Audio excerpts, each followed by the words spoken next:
বেগুন গাছগুলোতে ফুল আসছে, বেগুনও ধরেছে। হলুদ গাছের ভেতরে বেগুন গাছটি জড়িয়ে গেছে। এই যে বেগুন আসছে, আলহামদুলিল্লাহ। এই যে বেগুন, এই যে বেগুন। আজকে গাছে স্প্রে করব। আর আমি গাছে কোনো কীটনাশক স্প্রে করি না।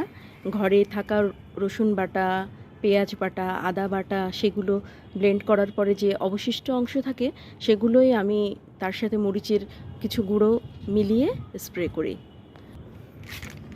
আর এখনই যদি স্প্রে না করি পাতাগুলো একেবারে পোকাতে খেয়ে শেষ করে ফেলবে। বাইরে অনেক বৃষ্টি, কিন্তু তারপরেও যদি 3 ঘন্টাও থাকে তবুও যথেষ্ট। আর এই বর্ষাতে তরকারির যে দাম, বেগুনের কেজিতে তো বাজারে 150 টাকা কেজি।